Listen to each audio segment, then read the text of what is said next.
This news update is brought to you by... Grab somebody and tell them hello. Your happiness will be connected to flow. Smile and cheer because that is we flow. Grab somebody and tell them hello. With your hands in the air, hands in the air, hands in the air, hands in the air. This is how we flow, yeah. Grab somebody and tell them this is how we flow. Your happiness will be connected to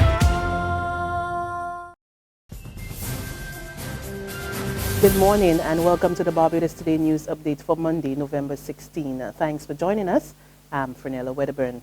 The social ills plaguing Barbados can be addressed effectively if greater focus is placed on the family. So says Attorney General and Home Affairs Minister Adriel Brathwaite, who says the time has come for residents to return and reintroduce traditional values. He made the comments while addressing a church service at Restoration Ministries as part of the activities marking Crime Awareness Month.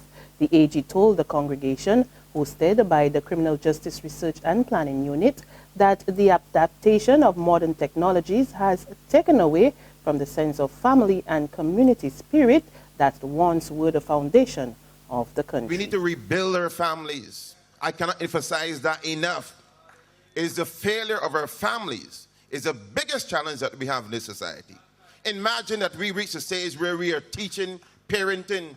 I never thought that we would have reached a stage, but we have to teach them how to be good parents. We have to teach them that. The AG is also adamant that old values practiced by the older generation needs to be implemented to help turn the tide. The old people knew what they were doing, knew what they were saying. They knew, for example, that you need to build strong families. Without the family, everything falls apart. They knew that God was important to that family. That indeed, unless you had God in the family, and unless you worship God, and He was central to the family, then the family will fall apart. They knew, they told us, that we had to be each other's keeper. That in fact, you need to love your neighbor as yourself. And that if you didn't do that, it will fall apart. They knew about kindness and empathy. And that unless you had those basic things, it will fall apart. The old people knew what they were saying and what they were doing. But we came along with our modern way of thinking, with all of our modern toys. So instead of looking after our children, we gave them the iPad and the iPhone and the television to look after them. Meantime, Senior Pastor Reverend David Durant, commenting on the tragedy in Paris last Friday, lamented on the impact of gun violence not only in Barbados, but across the region and the world. So many people slaughtered innocently, just by the will and fancy and ideology or philosophical belief of some radicals. It appears that the Caribbean islands are becoming more violent and more criminogenic, more than ever before.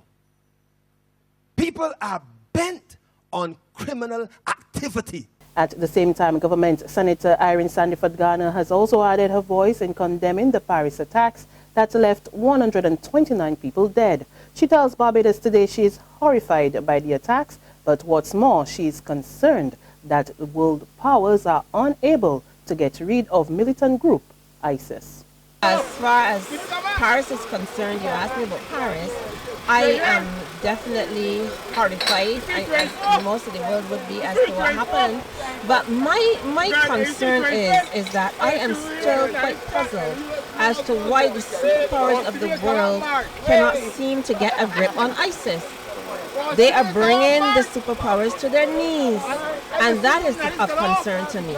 Because all along I've always felt that, you know, the world powers would have had a handle on these fringe groups. But ISIS seems to be able to target and effectively execute. In other news, police are still trying to identify a Caucasian man who was found floating in the waters of Brandon's Beach on Saturday afternoon. Police spokesman David Welch describes the deceased, who is said to be an American visitor, as having gray hair and wearing a purple and black swim trunk with black trimming at the time he was fished out of the water. He also has a tattoo on his right arm and an amputated left index finger. Lawmen are investigating the circumstances surrounding his death. The competitive bidding process for BHL is expected to resume any day now.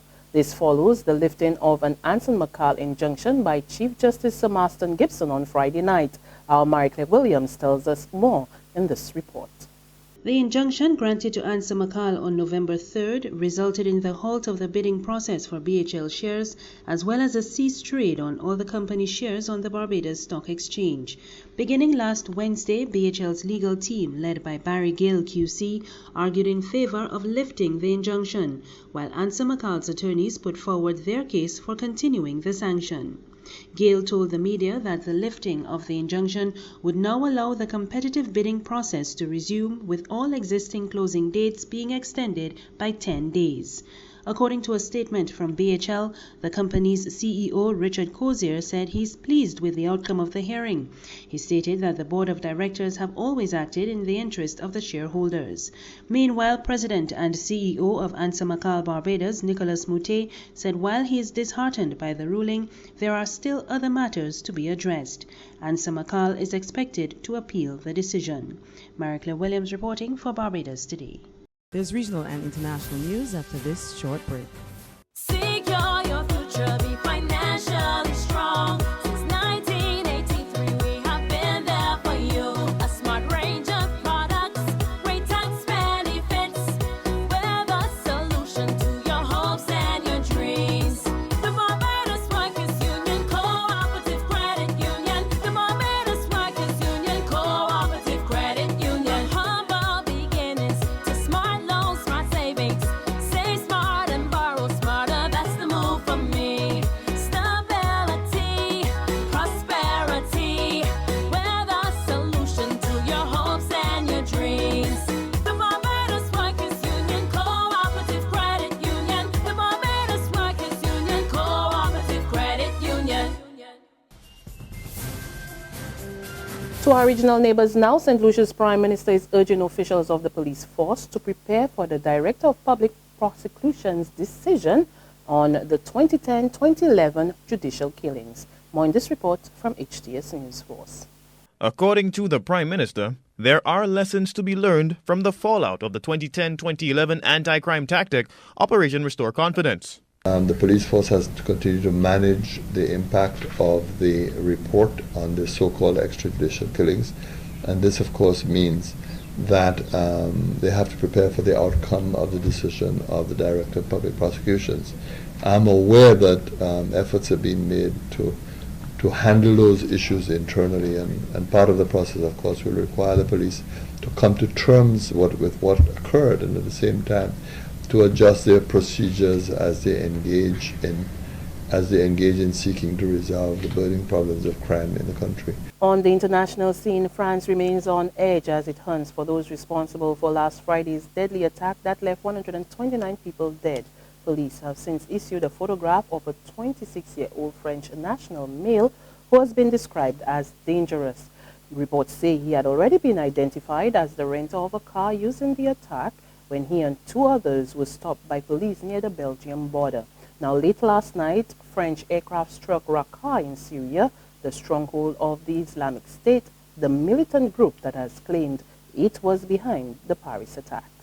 To hear both the anti-ISIS activists inside of Raqqa and the ISIS news agency themselves agree on the fact there have been about 20 to 30 strikes in the period of about an hour, hitting what they refer to in terms of the Raqqa anti-ISIS activists as the stadium, the clinics, hospital, the Faresa area and the political building too. Now, those are landmarks by those names that may no longer have those particular jobs. So this is clearly a number of targets. We don't quite know who's behind all of the bombing, despite the French Defence Ministry being clear they are bombing heavily now Raqqa as we speak.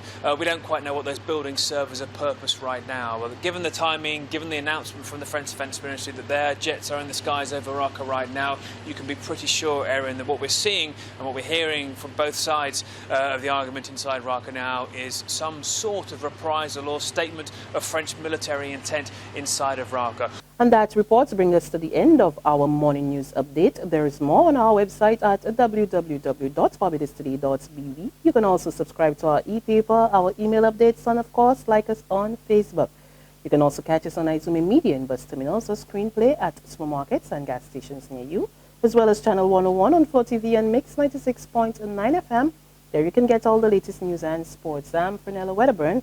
Good morning.